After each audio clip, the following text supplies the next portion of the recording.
All right, let's talk about anger. Anybody angry with the weather? Show of hands. Okay. Now, I need you to be honest with me for a second as we get started, okay? We're going to do a little temperature gauge for the room. If you're online, give us a thumbs up. We'll measure yours as well. But I need a show of hands. I need you to be completely honest, okay? Go to hell for lying. I don't know if that's true. My brother told me that, my older brother. He's not really a theologian, so that may not be true.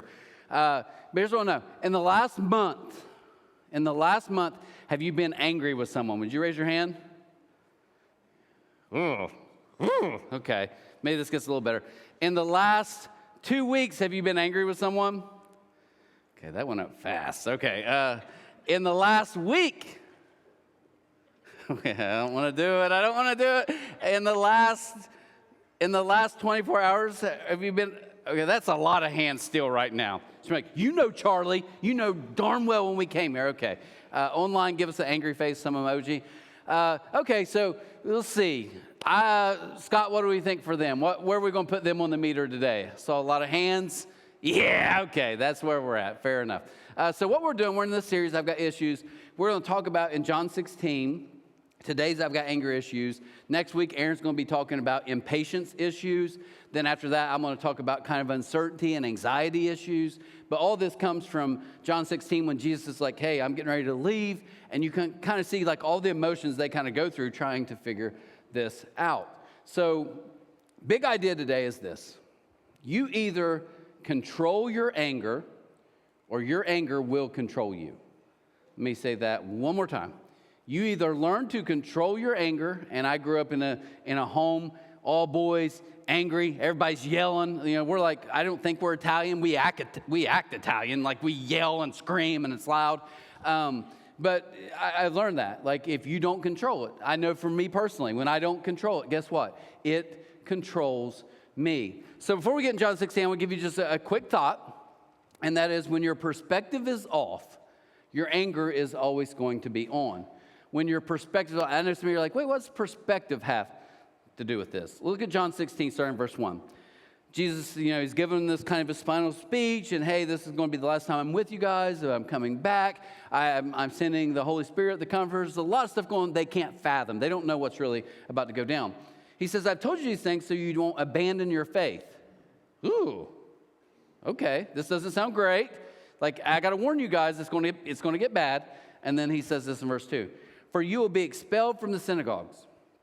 Wait, you mean the place where in our belief system you have to go to get forgiveness and to do offerings you're telling us we're not going to be allowed expelled, right? You guys know school teachers in here and principals and stuff, they're suspended, which means come back in 5 days. They're expelled, which means don't ever come back. He said you're going to be expelled from the synagogues.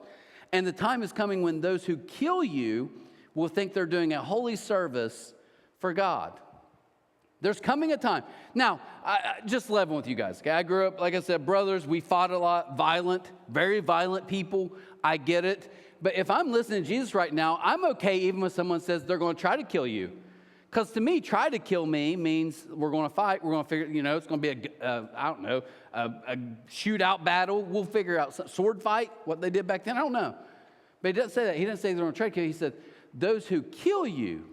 Wait, Jesus, you mean some of these people are going to actually be so mad they're going to kill us? Because I want you to look at the anger of the religious people. And by the way, can I stop for just a second and say, is it not been true for the last 2,000 years that church religious people are the most angry in the world? I know you guys are like, we're church people, why are you coming at us? But it kind of is, right? It's the most angry people. He said they're so angry, they're going to literally kill you in the name of God, thinking they're doing a favor for God. Now, if I heard that, I'm like, wait, you mean we're going to die soon? He doesn't back down.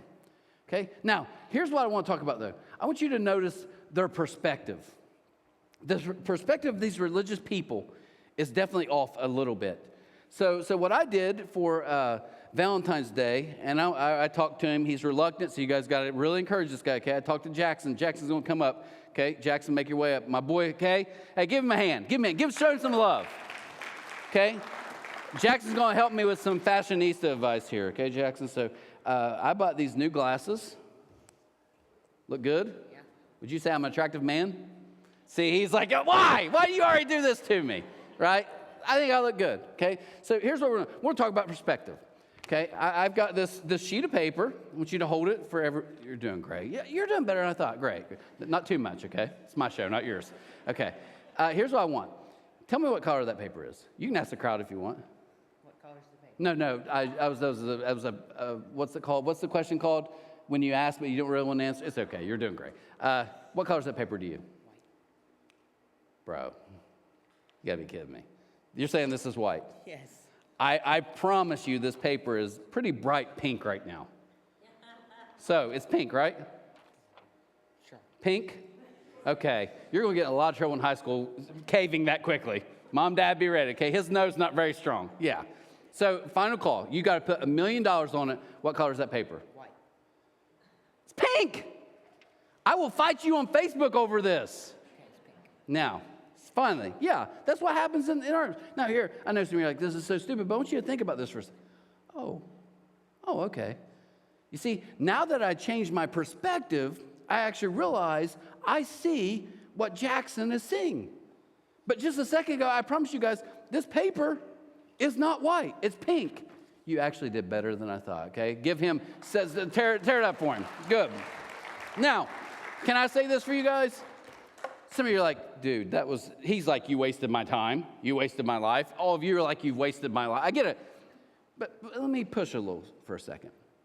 I've literally, all of you watching this could have said, we get it. We get what you're doing, Trent. Yes, you're wearing glasses. Your lens is seeing something a different color. You're acting like you're mad about it, blah, blah, blah. It wasn't even that good of an illustration. But is it possible if we're honest?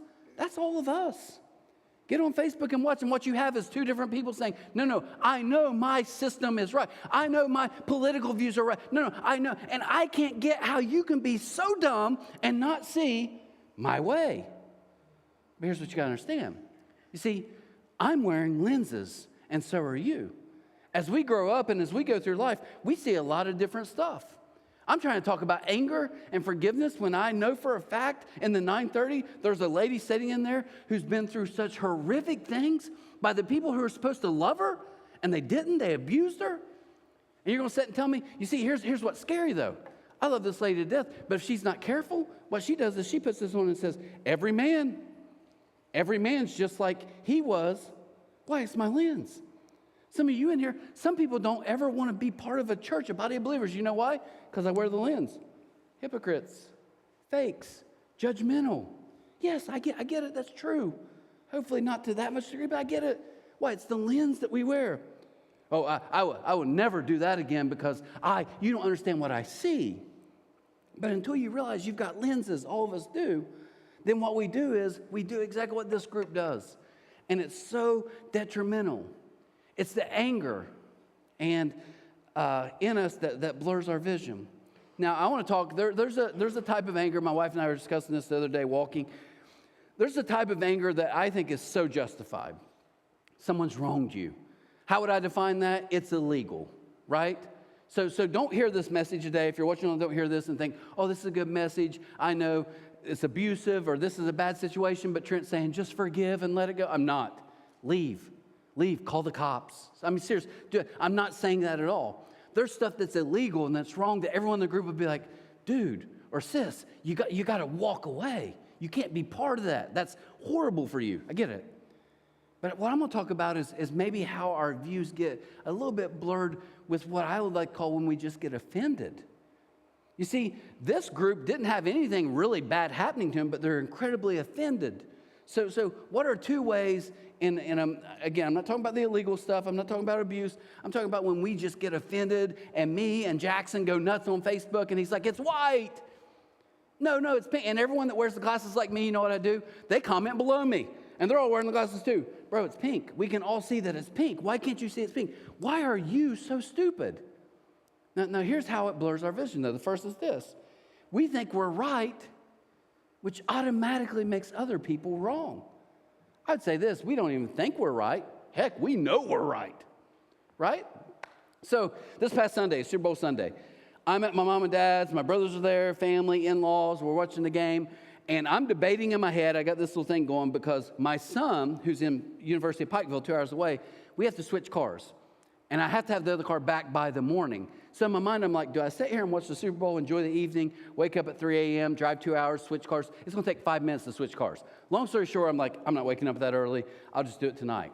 So I look at my wife, and I'm like, we're going to leave at halftime, right? And you guys know the halftime show, Kendrick Lamar, right? Going to be a great show. Anyways, we leave right at halftime, but they're talking about it, what's getting ready to happen. We're on our way to Pikeville. My wife's here. She cannot deny this. We're on our way driving to Pikeville, and we get to about Louisa on 23, and this guy passes us in the other lane going really fast. And I look at him, and he passes, and my wife says, he looked like Kendrick Lamar. And I said, he didn't. Not at all. He's going like 70. So I look at my wife, and I'm like, you know what? And she's not doubling down, but she's like, no, I think so. She's solid on it. Not like full, but like, yeah, I think I'm right. I'm like, well, I know you're wrong, so we're going to go. So I go like 75. I don't care if I get a ticket. I got to prove my wife wrong, right?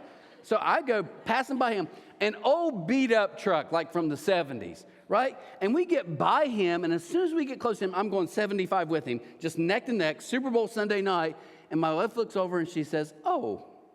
You know why she said, oh? And I'm not being offensive to anybody in here, but he was a very large white man in bottle cap glasses. She's like, oh, I was wrong. I said, I don't think you know who Kendrick Lamar is. Right? But in the moment, she thought she had seen something, so she knew she was right. Perspective. Wrong glasses on. Right? So the first is we think we're right, which automatically makes the other people we know are wrong. The second one is we want our way. And that means if anyone is in my way, that's a problem, and I get angry about it. Now, my wife will tell you, I'm not like I don't lose my cool much. I think I pretty much, I can be in like heated situations. Most of the time, I can stay chill. You know, I always try to think myself, if someone was watching the movie of my life, Trent, how would be the baller way to react in that moment? You know, I don't want to be whiny. I don't want to be a baby. I don't want to lose my cool. So I'm like, what would it look like watching that movie? And someone's like, man, that's a cool way to react. So I try to think of that anytime something gets heated. But I got to tell you guys, I got to confess, traffic makes me lose my mind. And we don't even live in like Columbus or Chicago. I live in Ironton. But I have to drive from Ironton every morning here to South Point. And I kid you guys, I kid you not, I'll be driving in the right lane, close to Colgrove. And as I'm driving in that lane, there's a sweet old lady in front of me with white hair, and she's going 50. Now, can I say this real quick? I got no beef with her. Boo, you do you. You want to drive slow? I get it. Your reaction's probably bad. You don't know what's going on. She's driving like this. You know, I get it. But can I ask you something? Why are you, sir, in the exact opposite lane going 52? You're going the same exact speed. Speed up and get by her or slow down. But don't you dare stay there. I promise, I think there's a secret club somewhere that says we're going to get in 2 lanes and we're going to drive in front of Trent anywhere he goes. We're going to make his life miserable. Now, we can joke about that, but I do kind of lose it. Why? Because you're in my way. I've got a way of doing things. What were these early religious people doing? They're saying, we want to kill these people because, one, we're right. We know the way to get to God and the access to God. No one else knows that way. But 2, we don't like the way Jesus is teaching. See, Jesus seems to be saying that all are invited in. Jesus seems to be saying that, hey, it's not how good your works are, because none of you are good. Actually, I'm the only one who's good. Jesus is saying, I'm the way and the life. And no one really has access to the Father unless they come through me. And they didn't like that because it used to come through them, they thought. See what I'm saying? So they were willing to kill because we know we're right and you're getting in our way. Now let me ask you, do we not get angry the exact same way? Now I want to go a little deeper with this, and here's the thought. How you see God shapes how you see and treat other people. Now, this is going to get deep theological for just a second, but I want you to kind of feel this for a second. Look at the next verse, 3 and 4. He says, this is because they have never known the Father or me. Yikes. Wait, Jesus, you mean the most religious people we know of in the known world at this time, you're saying they don't even know who God is or you? Yes. And because of that, look, he says, I'm telling you these things now so that when they happen, you will remember my warning. Here's the theological side I want you to hear, okay? Deep theology. It really is. got to hear this. You'll never extend true forgiveness until you experience true forgiveness. You'll never extend it. Now, some of you are like, dude, that wasn't that deep, okay? I'm getting ready to get just a little bit deeper, because how you see God is how you're going to see people. And if you get God wrong, you will get people wrong. What do I mean by that? Here, Trent, what do you mean? Make it real simple for you, okay? If I believe at my core that God, when I mess up, God looks at me and says, you don't deserve forgiveness, you don't deserve it, so you better earn it. So I start being really good, and like the next week, I'm not going to look at that, I'm not going to touch that, I'm not going to do this, I'm going to be so good this week, and then maybe I can come back like, are you happy with me now? If that's my view of God, you know what I'm going to do? When you wrong me, guess what you have to do? Oh, you haven't earned my forgiveness yet. It's not free. Am I right?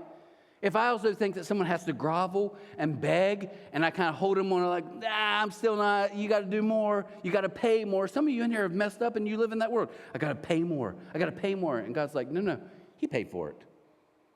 But you see, if I think you've got to earn forgiveness, if I think that's what God does for me, I'll make you do the exact same thing. Or you can flip it. If I feel like God's not going to forgive me until I get really, really sorry, you know what I'm going to do? When you need forgiveness from me, I'm going to be like, I don't think you're sorry enough. See, all of that, our view of God actually migrates into how we forgive people. Why? Because of our perception. It's how we see life. It's how we see situations. And we got to be careful, because if your lens is wrong about God, I'm telling you guys, you're going to jack up a lot of stuff. That's why Jesus came so hard on these religious people. A friend of mine was telling me this. He said he was dating his girlfriend. She's his wife now.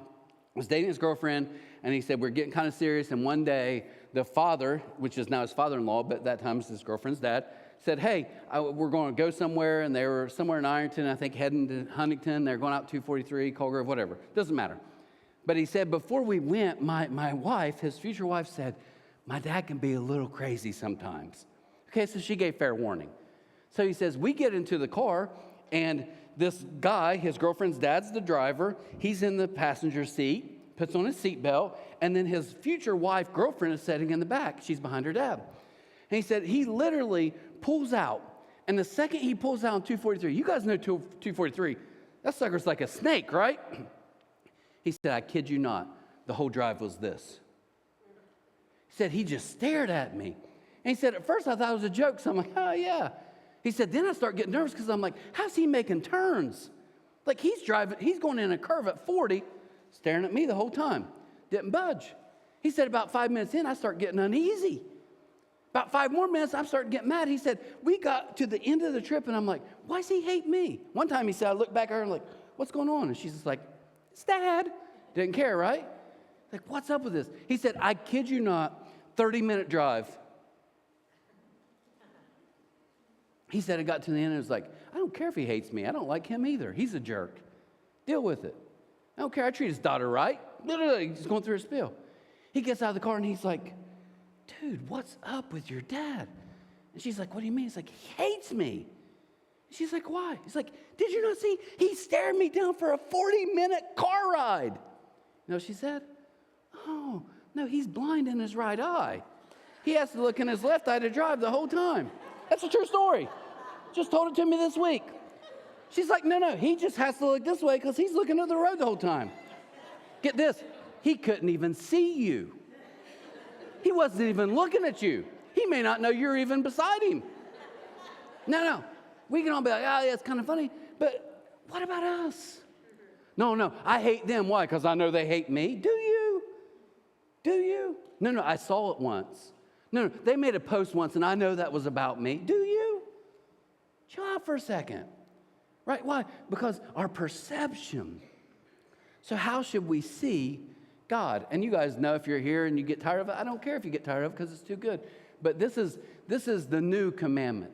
This is what replaces all of the Old Testament that Jesus brought. He says, a new command I give you, love one another. And this is my favorite part. As I have loved you, so you must love one another. By this, everyone will know that you're my disciples if you love one another. But keep this up for a second. He says, as I have loved you.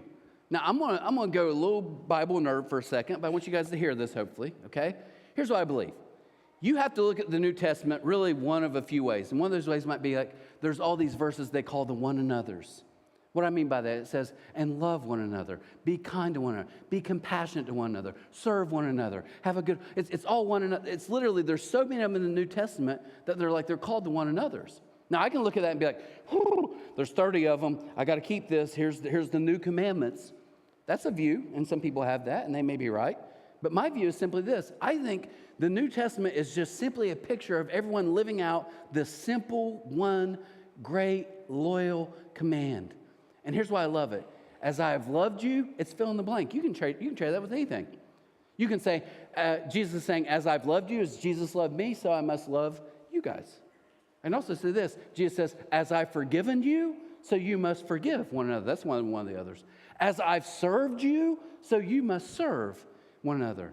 As I've been compassionate to you, so you must be compassionate. See what I'm saying? All the New Testament is literally this lived out in practical ways. That's literally all it is. So how do we figure this out? One of the best ways, I think, is you change your perspective. Well, Trent, how do I do that? Because I'm not going to lie, these views are really ingrained in me. They're called your belief system. How do I change this about people? You do it exactly like Jesus did. See, Jesus knew everything. I believe, now some of you maybe here or online don't believe this, I believe he was the true Son of God. I believe he was fully God in man form. So that means he thought he could do everything like God. He had the power of God. But here's what's cool. To have all that knowledge, you know what Jesus did? It's crazy. He didn't just sit out and talk all the time. Well, I do this, I do that. When he met people, he would always be like, so why are you here? What's your story? What's going on? He asked so many more questions than he ever gave statements. Why? Because he's showing us if you want to change your perspective, you have to slow down and listen. You have to try to get yourself in their perspective and not just be so adamantly that you're right. Now, I didn't get permission to say this about my wife, and she may get mad at me, but, I'll ask for forgiveness later. My wife, she's here, and we'll call her out. My wife talks like she's from the backwoods of Tennessee. Since I've been knee-high to a grasshopper, she's like literally, and here's the thing. My wife's incredibly smart. Social skills through the roof. Amazing. I'm not just saying this. I'm not saying this because it's Valentine's weekend. One of the greatest humans I've ever known, and I live with her daily. But here's the thing. She has roots of red hair for a reason, okay? Get a little fire. But here's her thing. Because she sounds, no offense, babe, because she sounds kind of dumb when she talks, when you meet her, you're like, it's cool because you see her.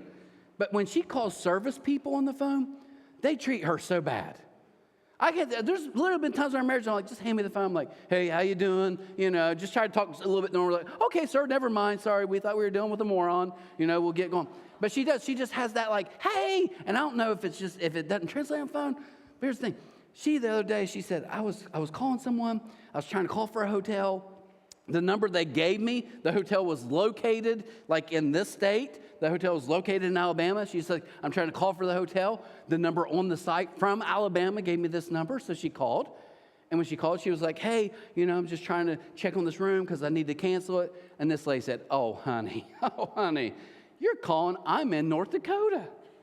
You can't call in North Dakota and expect me to know something. And oh, honey, please. And she said she just kind of mocked her. And my wife's like, I couldn't take it. So I get home, and she's plotting out, like, quickest way to drive to North Dakota to murder a lady. Now, all of us listening to this, some of you are like, you feel it, because maybe you get mistreated. So you feel it. But for me, it's like, it's ridiculous. If I'm being honest. We're talking, and she's going on, and I'm like, I'll murder her. I'll stab her. I will stab a chick. I don't care. So we're talking, and I'm like, well, Now, this happened early this week. A few days ago, and this is the part I'm going to say, and she would get mad at me, but it's true. We're talking about something else, and out of nowhere, she said this. She said, I remember being little, and someone who was older than them, and I'll give credit to my wife, her family, they're all, in the words of Bostonians, wicked smart. Okay, they're crazy. They're the whole family. They're very smart people. My family, I love them. We're window lickers, right? We're just surviving. But they are. They're like, I was going to be a lawyer, and then I decided I'd just be a physical therapist, and I'll go to West Point. They're just crazy. They're smart people. Awesome. I love it. She's crazy smart. She said, I remember being little, and someone made the comment like, oh, yeah, these two girls, they're very smart, but now Jonda, she's sweet. And in that moment, it hit me. When she hears someone on the phone talking down like you're dumb, if I'm honest, I'm putting words in her mouth, she goes back. Oh, no, you're a nice person. But I need to talk to the smart people, the other ones. You see the lens? And I'm picking on her, but we all have those. I have those. This may surprise you guys. I'm not a tall man. I know, shocking, right? Right? So, someone's like, the other day someone said something, they said shrimp something. I was like, what are you saying shrimp? They were literally talking about eating shrimp. I just heard it passing by. I'm like, what are you talking about me for? Right? Now, they did add potatoes on toothpicks. I think that was pretty much towards me. No, just checking. But here's the thing. It's the pain. It's the perspective. Is it possible if we stop for a second and say, wait, if I could just get in your head for a second, maybe I realize why that bothered you so much. I remember a man who lost his mind once, just lost his mind because someone said something. Lost his mind. And I'm just like, that's ridiculous. I'm a kid, but that's still ridiculous. And I remember someone saying, well, he felt dumb. He didn't even finish school. And because he felt dumb, when someone makes him feel, he does. He loses. You see, anger sometimes we think is someone trying to come at us, and it's just insecurity about something else. That's these people. They're like, no, we know we're right, and it's going to be our way. Perspective. Is your perspective right? Here's the best part. Jesus looked through grace, not grudges. There's a group, and here's the backstory. They finally, a few chapters later, they're going to put him on a cross. He's hanging on a cross. They beat him illegally in a mock trial. They have mocked him. They spit on him. They're laughing as he's hanging, possibly naked, if nothing else, barely clothed, unrecognizable from the abuse. And he hangs on the cross, and he says, this is perspective. Jesus said, Father, forgive them, for they don't know what they're doing. Now, if Jesus can forgive the cross, do you think maybe we can forgive a comment? Maybe? And I'm not belittling that. I know some of you are like, Trent, you don't know how much it hurt me. I get it. That's why I honestly told the story about my wife, because it registered to me in that moment. This is deeper for her than that. It's deeper than just, I know I sound like I'm from the backwoods on a phone. It's deeper because I felt stupid, and I don't like feeling that way. Is it possible Jesus actually could step back and say, God, I hate this. I don't ever want to do this, but I'm going to trust my anger is not in my control. I'm giving control to you. I'm giving you control for this. So we close. I want to share a very, I've embarrassed my wife, so I'll embarrass me for a second. The last couple weeks have been a little stressful around here, and I know all of you have job stress. I'm not comparing. Don't text me and tell me all you do and how many hours you work. I get it. You work harder than me. Fair enough. It's been stressful, though. We got some building stuff going on and projects, and in the middle of this, and I don't know if Alicia's in here, but I'm telling her for a second. Alicia, we're talking, and we find out that Google, tons of stuff to this. Long story short, it's nerdy, but Google gives you like $10,000 a month in like credits and advertising. It's crazy if you're a nonprofit. So we're looking at different sites, and they're like, you can, if you take us, and you don't have to pay $500 a month. If you pay $500 a month, you can get this service, and we'll take care of it for you. Well, you know me. I'm as cheap as they come. So I'm with Alicia. I'm like, look, I'll put it in AI. We'll ask what the steps are. We'll do it ourselves. Sound like a good idea. Well, we're a few weeks in now, and it's been a train wreck. It's been so crazy. Well, we finally get to where this past Thursday, we're in here. We're in there, and she said, bring your computer in here. So I bring it right there in the lobby in there. And she's like, I want you to stand beside me because I need some passwords. I need to figure out some stuff. So she gets it and logged on. She's like, good.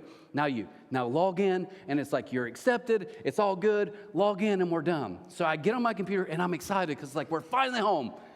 I start typing and I type in and hit my password and hit enter on Google. And it says, yes, now all we need is a key pass.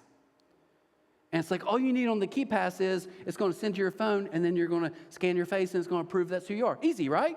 Okay. So I get it back on Google. I'm like, how do you create a key pass in Google? I do it. It has a link. I click on the link. Guys, I kid you not. As soon as I click on the link to create it was called Create a New Key Pass. As soon as I click on it, it popped up and said, give us your key pass. And I'm like screaming like, I don't have a key pass. I'm trying to create one. So I text people like, no, you go through this. So I go through, long story short, I go like 10 steps. I do it, get there, and it's like, this is how you create a brand new one. Awesome, new key pass. Click on it. I kid you not, it pops up and says, please enter your current key pass. I'm like, this is a loom of death. Like, this is literally just a doom. I don't get it. And I got so mad, and Alicia's already starting to work on something else. We're still standing beside each other, right out there, lobby. She's doing her thing. And I got so mad. And she's like, oh, losing it. But I haven't said anything out loud. I'm just in my mind, losing my mind. So I take my phone, and I hold it. I'm not tall, as I said. I hold it as high as I can, and I drop it on the table. And I prayed to God it would shatter. Now, I've got a really nice iPhone. It's an iPhone 8, okay, brand new. I drop it. Of course, it doesn't shatter. It doesn't do anything. My dumb phone. I don't have a smartphone, you guys. My phone's a dumb phone. Ooh, hit me again. I don't care. So when I dropped that, this is a true story. If you don't believe me, ask her later. She was sitting there. She didn't see anything going on. She's down. She went, oh, because it made this loud noise. Well, you think as a gentleman, I'd be like, sorry, I'm just mad. I didn't. I looked at her and held it up again. Stared her down and dropped it. She's like, you are mad. Oh, I'm more than mad. Right? Now, we can all laugh about that, but I got in my car and I thought, I'm ticked at Google, so I tried to ruin Apple.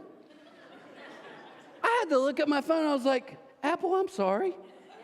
You didn't do anything. I was mad at Google. I took it out on Apple. You know, you don't even like each other as a company.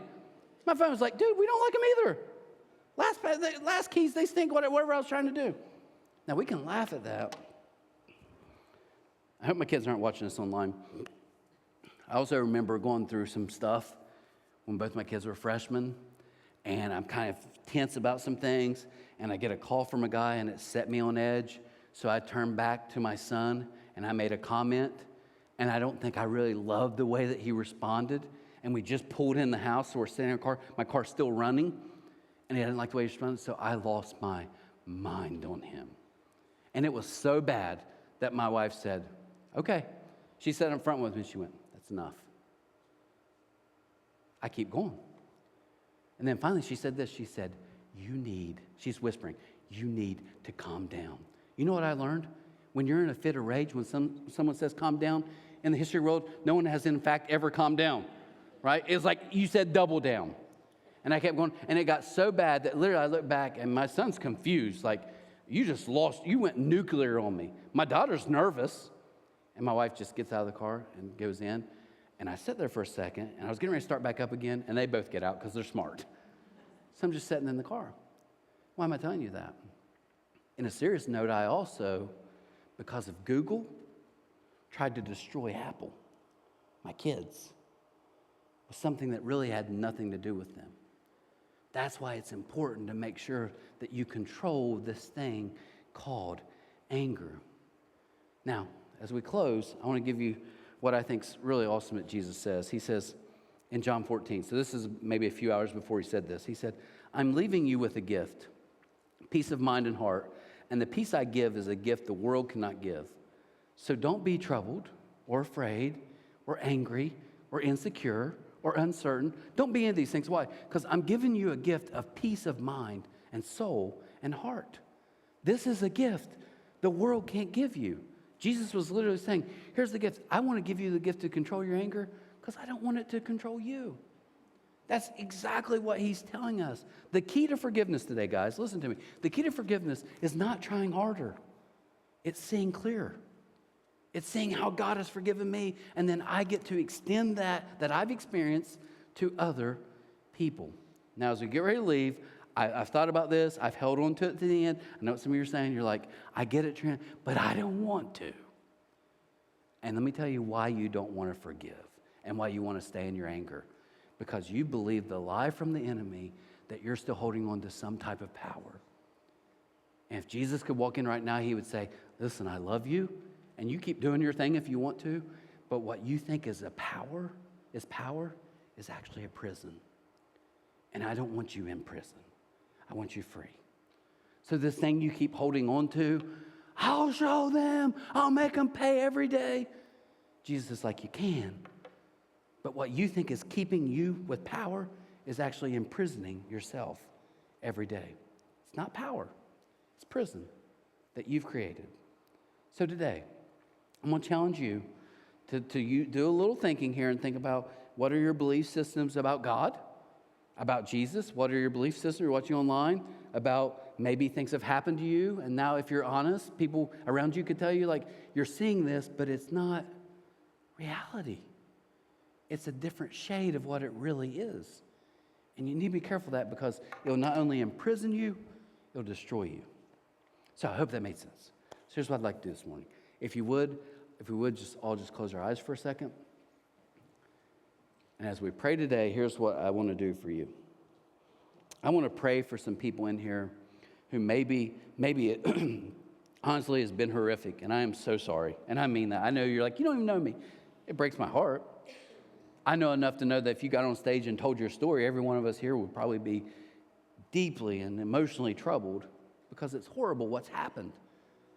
And I'm not belittling that. And I'm not belittling someone who's in that right now to say, just keep doing your thing. No. Get away.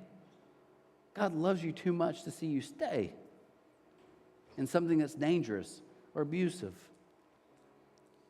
But can I talk to the rest of us here who, I'm not belittling your offense, but is it possible maybe we're offended because we know we're right, which makes everyone wrong? Or maybe we're offended because we had a way and we wrote the script and story for our life, and the other actors must not got the memo because they're not doing the things I need them to do to get my way. And Jesus is like, all these, no matter if it's horrible and you didn't do anything to cause it, all the way down to maybe it's a lot more on you than you realize, all of these still imprison you. So you can hang on to it, but it's not free and it's not power. It's prison. So today I pray for some people in here who maybe would be honest enough today before God to say, God, yes, I need to learn to release this. I need to realize that I don't need to be in control of my anger. Why? Because you're in control anyways. Help me to trust you. You're the one who sees it all. You're the one who knows it all. Help me to trust you today in my anger. God, I release all control of it. And God, I realize I may have to do that on the daily, maybe on the hour, but I release it because I don't want to be imprisoned, especially to someone who maybe doesn't even know or care. Give me freedom today. Jesus, I pray today for people who are hurting, who've been hurt, but I pray today that our response won't be anger. Jesus, it blows my mind that you told them these 4 verses, which sound tough, and then you don't say, but you need to do this, you need to do that. You need to retaliate. You need to come back. You simply taught them what you did. Father, I forgive them because I trust you.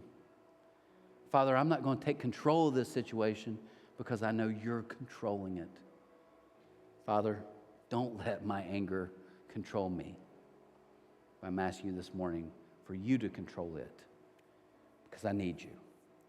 As Jesus lives in us and through us, God, give us the power from your Spirit to forgive as we've been forgiven. We ask these things in your name, and amen. Guys, I hope you have an amazing week and love to see you back for week 2 next week. Take care.